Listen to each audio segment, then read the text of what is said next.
আসসালামু আলাইকুম, সবাই কেমন আছেন? আশা করি সবাই ভালো। আজকে আপনাদেরকে আমি পালং শাক, চিংড়ি মাছ দিয়ে পালং শাক রান্না করে দেখাবো। আমি এখানে কড়াই বসাচ্ছি, শাকের জন্য তো গরম হয়ে গেছে। আমি এখন এখানে সামান্য একটু তেল দেব। আমার এখানে তেল দেওয়া হয়েছে, বাকি উপকরণ দেওয়া দেখাচ্ছি। আমি এখন বড় সাইজের একটা পেঁয়াজ দিয়ে দিচ্ছি। আমি হাফ স্পুন চামচ আমি এখানে লবণ দিচ্ছি, কারণ শাকটা কমে যাবে তো। আমি একটু পরিমাণ কমিয়ে দিলাম। এখন এটা আমি এখন ভেজে নেব একটু লাল লাল করে।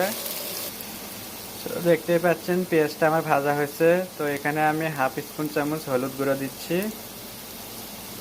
যেহেতু আমি এটা চিংড়ি মাছ দিয়ে রান্না করব, আমি এখানে 1 স্পুন চামচ রসুন বাটা দিচ্ছি। হাফ স্পুন চামচ আমি এখানে আদা বাটা দিচ্ছি। এটা আমি 2 মিনিট একটু ভেজে নেব। এখানে একটু পানি অ্যাড করব। আমি এখন একটু পানি অ্যাড করেছি। এটা আমি 2 থেকে 3 মিনিট কষায় নেব।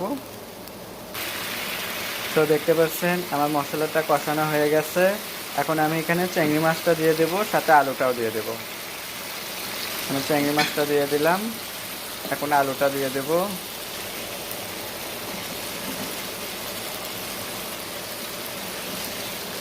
আলুটা দিয়েছি, এটাকে আমি এখন 4 থেকে 5 মিনিট একটু কষায় নেব। এখন আমি এটাকে ঢাকনা দিয়ে রাখবো। পাচ্ছেন আমার এখানে চিংড়ি মাছ আর আলুটা খুবই সুন্দর একটা কালার আসছে, কষানো হয়ে গেছে। এখন আমি এখানে 4-5টা কাঁচামরিচ দেব, আর প্যাকেট পালং শাকটা আমি দিয়ে দেব। আমি এখানে 4-5টা কাঁচামরিচ দিচ্ছি। দেখতে পাচ্ছেন আমি প্যাকেটের পালং শাকটা দিচ্ছি। শাকটা দিয়ে দিচ্ছি, দেখতেছেন।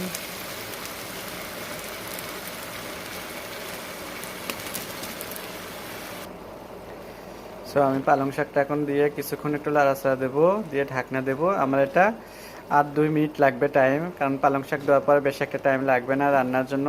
আপনাদের যদি ভালো লেগে থাকে আপনারা এভাবে রান্না করবেন, খুবই অল্প সময়ে আপনারা রান্না করতে পারবেন, আর খুবই অল্প উপকরণে আপনার রান্নাটা খুবই মজাদার রান্না হবে।